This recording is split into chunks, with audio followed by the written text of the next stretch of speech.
आदरणीय भक्तजनों, मैं आज आपको उत्पन्ना एकादशी की कथा सुना रही हूँ और ये उम्मीद रखती हूँ कि आप सभी को ये कथा बहुत पसंद आएगी और बड़े मन से इस कथा को श्रवण करेंगे और अपना कल्याण करेंगे।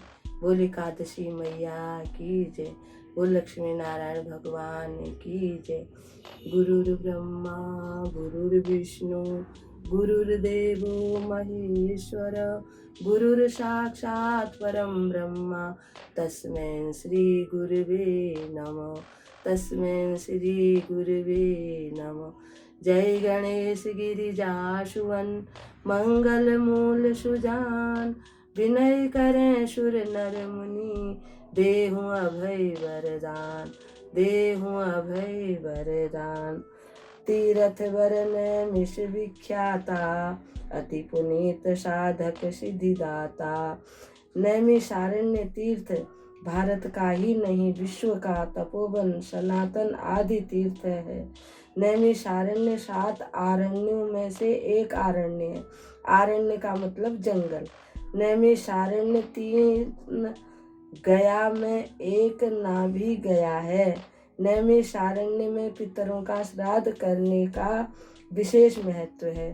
पृथ्वी के समस्त तीर्थ नैमिषारण्य के 48 कोश मंडल के अंतर्गत विद्यमान है। देश के हर भाग में कोई न कोई तीर्थ अवश्य है, परंतु नैमिषारण्य उन तीर्थों में प्रमुख तीर्थ स्थल है।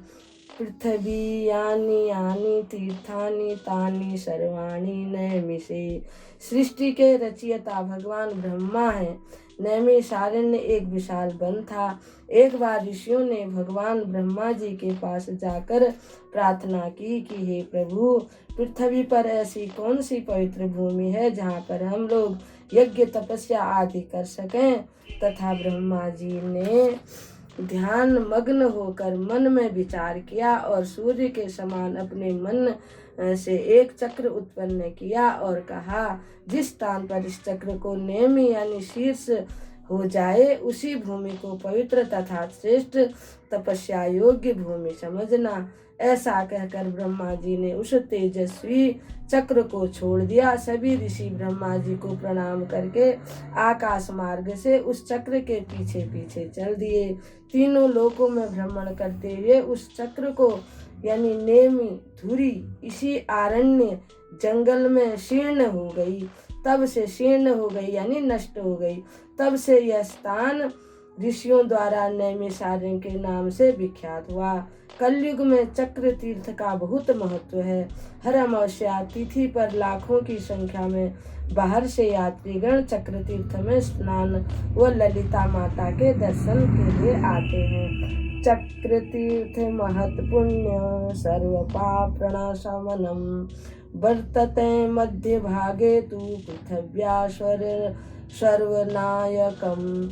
यहाँ पर ही श्री वेद व्यास जी महाराज ने श्रीमद् भागवत सहित 4 वेद 6 शास्त्र और 18 पुराणों का विभाजन किया। यहाँ पर व्यास जी महाराज का आश्रम भी है।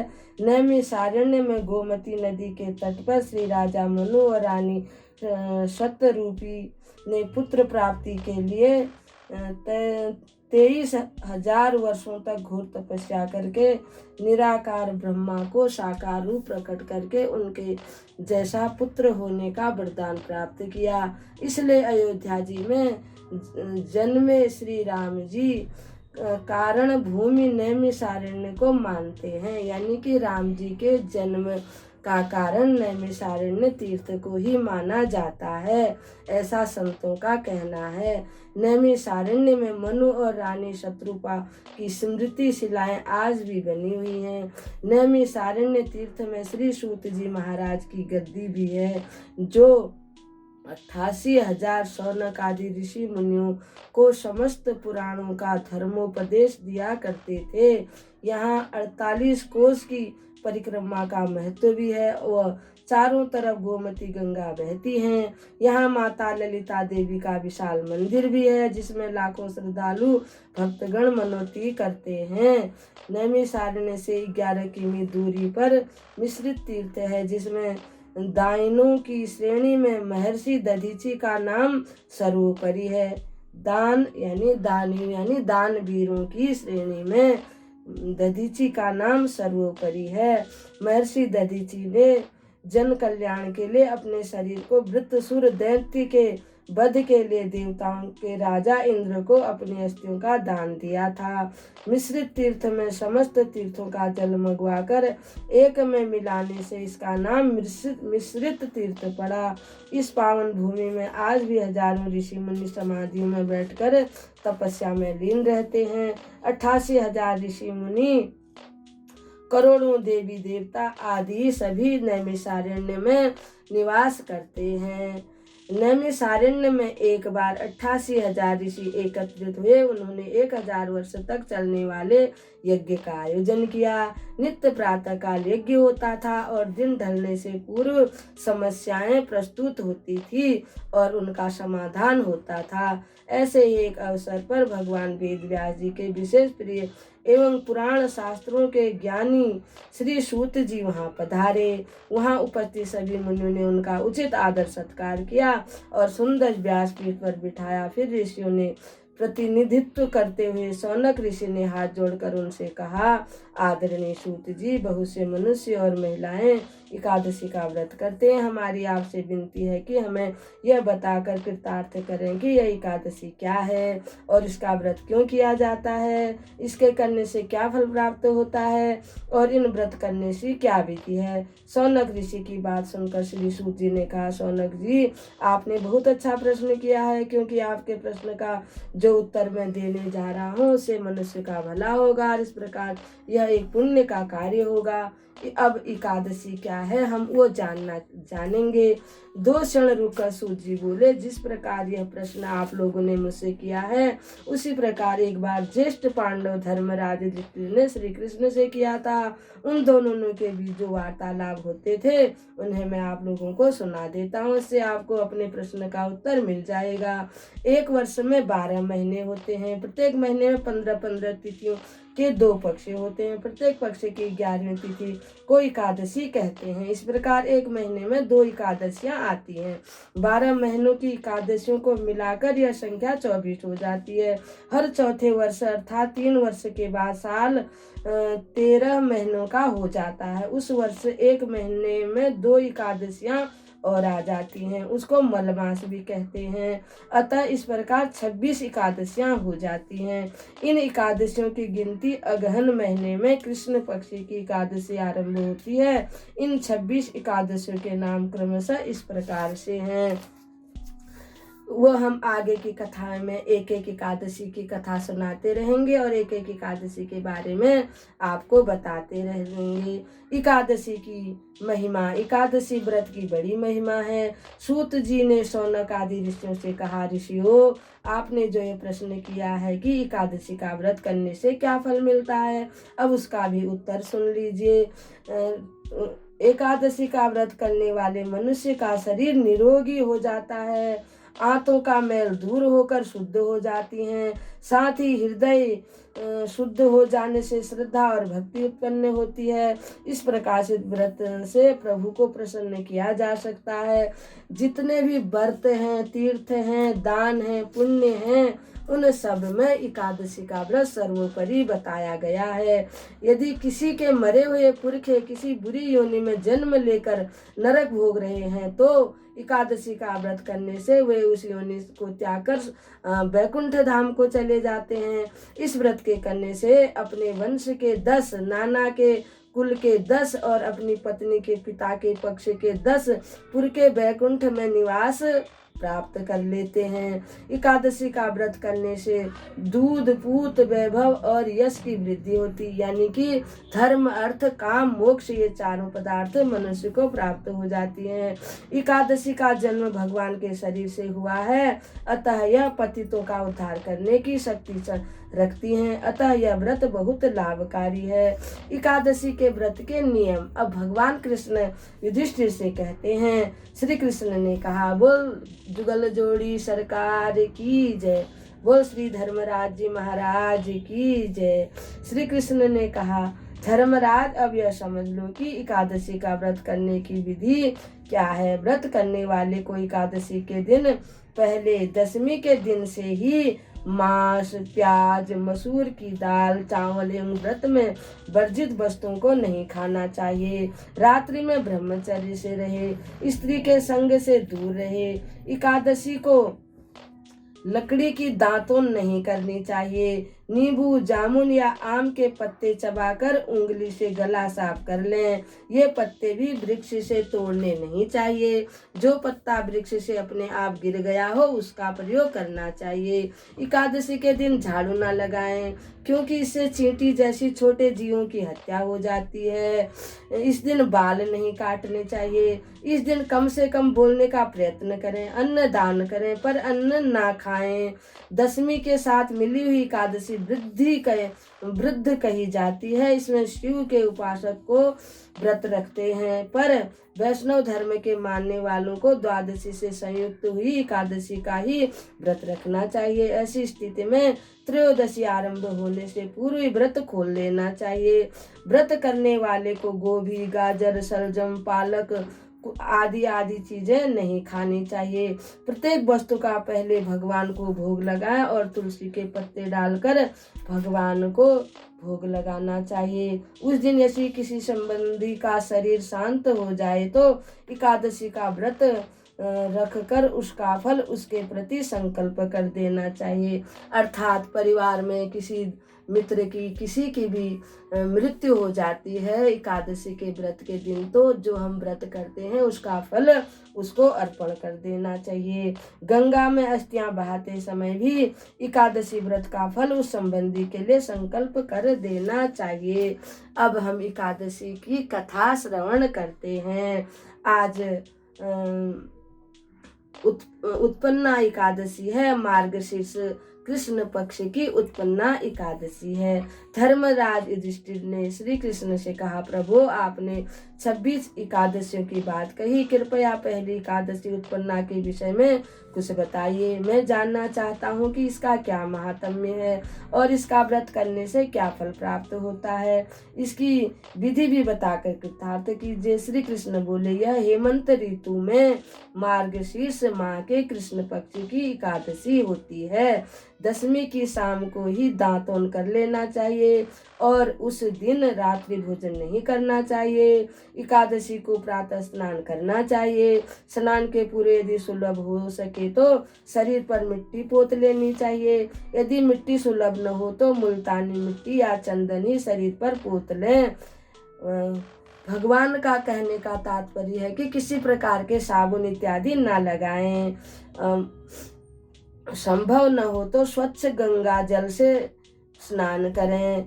कल्पना, अगर गंगा जल भी ना मिले तो कल्पना करें कि हमने जल में गंगा जल डाल दिया है। स्नान कर लेने पर धूप दीप नैवेद्य से प्रभु का पूजन करना चाहिए। रात्रि को दीपदान करना चाहिए। ये सभी काम भक्ति भाव से करने चाहिए। उस रात को नींद और स्त्री प्रसंग नहीं करना चाहिए। भजन, सत्संग या अन्य शुभ आयोजन करने चाहिए। ब्राह्मण को दक्षिणा देकर संतुष्ट करना चाहिए। कृष्ण और शुक्ल दोनों पक्ष की एकादशी में भेद नहीं समझना चाहिए। दोनों एकादशी एक समान ही होती हैं। व्यतिपात योग में संक्रांति के समय सूर्य या चंद्र ग्रहण के अवसर पर दान देने और कुरुक्षेत्र में स्नान करने से जो फल प्राप्त मिलता है वही फल एकादशी के व्रत से मिल जाता है। इस व्रत के करने से उस दान से 16 गुना पुण्य फल प्राप्त होता है, जो वेद पाठी ब्राह्मणों को 1000 गायें दान देने से मिलता है। एकादशी व्रत का फल एक सहस्त्र यज्ञ करने से मिलने वाले फल से भी अधिक होता है। भगवान श्री कृष्ण ने इन वचनों को सुनकर युधिष्ठिर जी ने प्रश्न किया, प्रभु एकादशी का व्रत अनेक तीर्थों से भी अधिक पवित्र और श्रेष्ठ फल देने वाला किस प्रकार से है? कृपया विस्तार सहित बताकर मेरी जिज्ञासा शांत कीजिए। भगवान बोले, सतयुग की एक घटना है। एक भयानक दैत्य था, उसका नाम था मूर। मुर ने इंद्र आदि सभी देवताओं को पराजित कर दिया था, उन्हें उनके स्थान से हटा दिया था, यानी स्वर्गलोक से देवताओं को निष्कासित कर दिया था। तब देवराज इंद्र महादेव जी के पास गए। इंद्र ने उन्हें अपनी व्यथा कथा सुनाई। उन्होंने कहा, कैलाशपते, मुर नामक दैत्य के अत्याचारों से सभी देवता दुखी हैं और स्वर्ग से भाग गए हैं। अब भूलोक में ज्यों त्यों करके अपना जीवन व्यतीत कर रहे हैं। कृपा करके कोई ऐसा उपाय बताइए जिससे इस महान दुख से छुटकारा मिल सके। भोलेनाथ ने इंद्र से कहा, देवराज, आप लोग विष्णु जी की शरण में जाइए, वे अवश्य आपका उद्धार कर देंगे। महादेव जी के निर्देश के अनुसार इंद्र एवं दूसरे देवता क्षीर सागर गए। वहां विष्णु भगवान शेष शैया पर सो रहे थे। सभी देवताओं ने उनकी स्तुति की। हे देव देव दयानिधे, हम सब पुनः पुनः आपको प्रणाम करते हैं। कृपया हमारी रक्षा कीजिए। हम सब दैत्यों से डर कर आपकी शरण में आए हैं। दैत्यों ने हमें स्वर्ग से भगा दिया है और हम सब पृथ्वी पर इधर उधर घूम रहे हैं। अब हमें केवल आपका ही सहारा, कृपया हमारी रक्षा कीजिए। देवताओं की करुण पुकार सुनकर भगवान विष्णु ने देवताओं से पूछा, देवताओं, यह बताओ कि उन दैत्यों का मुखिया कौन है जिसने सब देवताओं की यह दुर्गति कर दी है। इंद्र ने उत्तर दिया, प्रभु, पुराने समय में तालजंघ नाम का एक दैत्य था। वह दैत्य ब्राह्मणों के वंश में पैदा हुआ था। उसका एक पुत्र है मुर। वह चंद्रावती नगरी में रहता है और वहीं उसकी राजधानी है। उसने अपनी ताकत के बल पर सब देवताओं को पराजित करके उन्हें देवलोक से निकाल दिया है और उनके स्थान पर दैत्यों को नियुक्त कर दिया है। हमारा आपसे विनम्र निवेदन है कि उसका वध करके हमारी रक्षा करें। विष्णु भगवान ने देवताओं को भरोसा दिया, देवताओं, आप लोग चंद्रावती नगरी को चलिए, मैं शीघ्र ही तुम्हारे शत्रुओं को नष्ट कर दूंगा। जब देवता विष्णु भगवान वहां पहुंचे, मुर नामक दैत्य अपने सैनिकों के साथ युद्ध भूमि में भयानक गर्जन कर रहा था। युद्ध आरंभ हुआ। असंख्य दैत्य अनेक प्रकार के हथियारों से देवताओं से युद्ध करने लगे। उन्होंने क्षण भर में ही देवताओं को मार मार कर भगा दिया।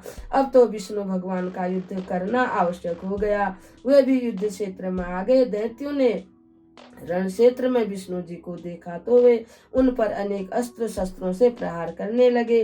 विष्णु भगवान ने अपने चक्र और गदा के प्रहार से उनके अस्त्र शस्त्रों को काटने लगे, जिससे वे नष्ट हो गए। इस युद्ध के असंख्य दानव मारे गए और दैत्यराज मुर बिना विचलित हुए युद्ध करता रहा।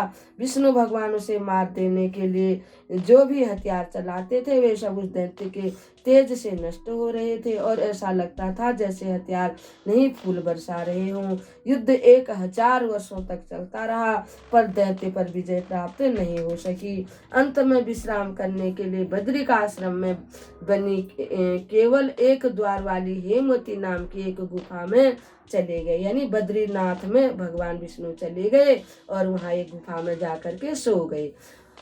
वह दैत्य भी उनके पीछे पीछे आया था। उसने विष्णु भगवान को सोता हुआ देखा तो उन्हें मारने के लिए तैयार हो गया। वह विचार करने लगा कि अब मैं अपने इस पुराने शत्रु को मार दूंगा और मेरी राह का कांटा निकल जाएगा। दैत्य इस प्रकार सोच ही रहा था कि भगवान के शरीर से एक अत्यंत सुंदर और रूपवती कन्या प्रकट हो गई। बोली एकादशी मैया की जय।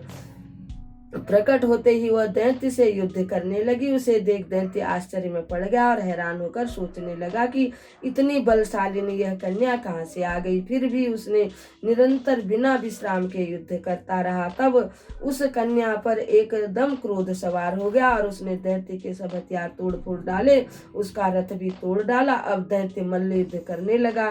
कन्या ने उसे धक्का मारा तो वह बेहोश होकर गिर पड़ा। जब उठा तो कन्या ने उसका सिर धड़ से अलग कर दिया। उसका गोविंदाय नमो नमः हो गया। बोल एकादशी मैया की जय।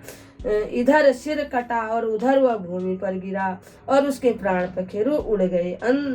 अन्य दानवों ने जब यह देखा तो पाताल लोक में भाग गए। भगवान विष्णु की नींद टूटी तो उस दैत्य को मृत अवस्था में देखा। वे आश्चर्य पूर्वक सोचने लगे, इस दैत्य को किसने मार दिया। दैत्य का वध करने वाली कन्या ने जब उन्हें आश्चर्य में पड़े देखा तो हाथ जोड़कर बोली, भगवान, यह दैत्य आपको मारना चाहता था, तभी मैंने आपके शरीर से उत्पन्न होकर और इसको मार दिया।